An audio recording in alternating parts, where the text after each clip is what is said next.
Hola! Toleleje, toleleje. Kunin at basahin, kunin at basahin.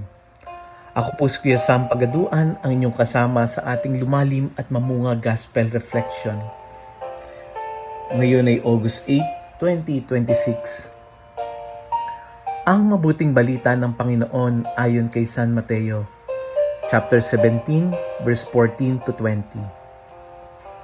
Noong panahong iyon, lumapit ang isang lalaki, lumuhod sa harapan ni Jesus at ang sabi, "Ginoo, mahabag po kayo sa anak kong lalaki. Siya po'y himatayin at lubang nahihirapan kung sinusumpong, sapagkat madalas siyang mabuwal sa apoy o kaya'y mahulog sa tubig. Dinala ko na siya sa inyong mga alagad, ngunit hindi nila mapagaling." Sumagot si Jesus, "Lahing walang pananampalataya at matigas ang ulo, hanggang kailan dapat akong manatiling kasama ninyo? Hanggang kailan ko kayo pagtitiisan? Dalhin ninyo rito ang bata." Pinagwikaan ni Jesus ang demonyo at lumabas ito, at ang bata'y gumaling agad. Pagkatapos ay lumapit ang mga alagad kay Jesus at nagtanong ng walang ibang nakakarinig, "Bakit hindi po namin mapalayas ang demonyo?" Sumagot siya, "Dahil sa kaliitan ng inyong pananalig. Sinasabi ko sa inyo, kung maging sinlaki man lamang ng butil na mustasa ang inyong pananalig sa Diyos, masasabi niyo sa bundok na ito na lumipat ka roon at lilipat ito. Walang bagay na hindi ninyo mapangyayari." Ang mabuting balita ng Panginoon.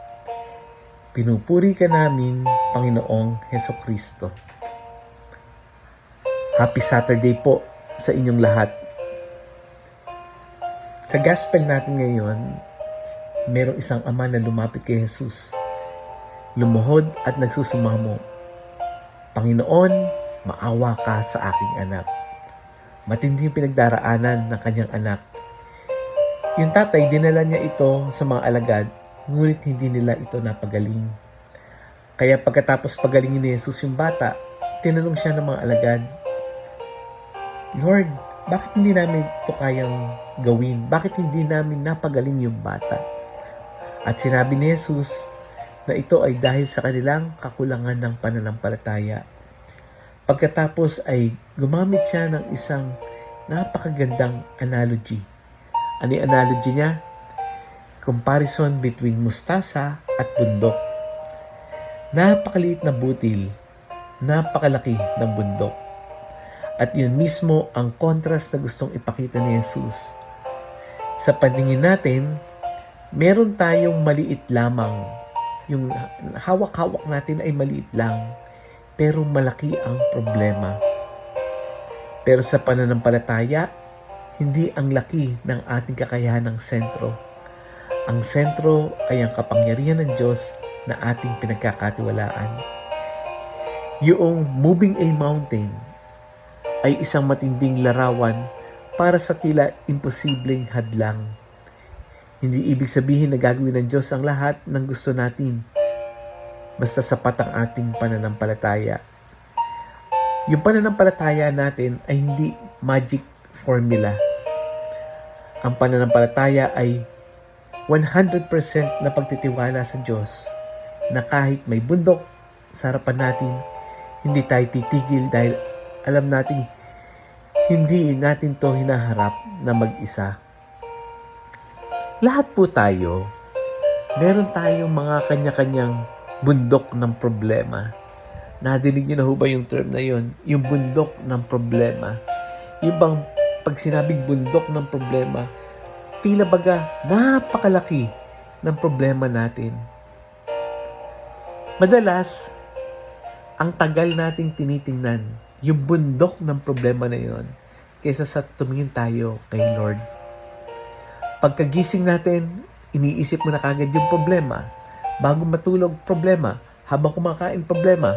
Habang nagtatrabaho, problema. Hanggang sa lumaki ng lumaki yung problema sa isip natin. At habang lumalaki yung problema, habang nag-overthink tayo, lumiliit naman ang Diyos sa ating paningin. Ang totoo, hindi lumiliit ang Diyos. Lumalaki lang yung focus natin sa problema. Kaya napakaganda ng sinabi ni Jesus, faith can move mountains. Hindi niya sinabing walang bundok ang taong may pananampalataya. Meron. Hindi niya sinasabing madaling umakyat. Hindi rin niya sinasabing bukas mawawala agad ang problema. Ang sinasabi niya, huwag mong hayaang kumbinsin ka ng iyong insurmountable mountain. Huwag mong hayaang maniwala ka na walang other way para sa bundok na ito. May mga bundok na alisin ng Diyos. May mga bundok na tutulungan niya tayong akyatin. May mga bundok na ililis niya tayo sa ibang daan. At mayroon din mga bundok na hindi agad gagalaw. Pero habang nagtitiwala tayo, tayo naman ang binabago ng Diyos. Kaya, huwag nating hayaang mamatay yung ating pananampalataya. Huwag nating hayaan na mabaling yung tingin natin doon lamang sa bundok. Kundi, let us look Jesus. Let us look na hindi niya tayo pababayaan. Let us pray. Panginoon, narito ko sa aming harapan. Yung aming nasa harapan ko ngayon yung gabundok na problema. Gabundok na problema ng bayarin. Gabundok na problema ng samot-saring relasyon. Parang hindi maayos ang aking buhay. Nandito yung aking gabundok na takot. Gabundok na responsibilidad na hindi ko alam kung paano ko gagawin. Gabundok na pangarap na tila napakalayo sa akin. At aminado ako, Panginoon, minsan ang nakikita ko ay yung laki ng problema kaysa sa ang laki ng iyong kapangyarihan. Palakasin mo ang aking pananampalataya. Hindi namin hinihinging mawala agad ang lahat ng aming problema. Ang hinihingi namin ay yung tipong pananampalataya na makapagsasabing may bundok man sa aking harapan, hindi ako nag-iisa. Tulungan mo ako, Lord. Tulungan mo akong panghawakan ko that faith can move mountains. Not because of our faith is powerful by itself, but because the God in whom we place our faith is greater than every mountain. Amen. Friends, baka may kakilala kang may napakalaking bundok ng problema na kinakaharap ngayon. At pakiramdam niya ay imposible na. I-share natin yung audio gospel na ito. I-share natin ito sa ating mga kaibigan, kakilala, sa ating mga kamag-anak, sa mga GC natin, sa ating mga ka-classmate, sa ating mga ka-office work natin.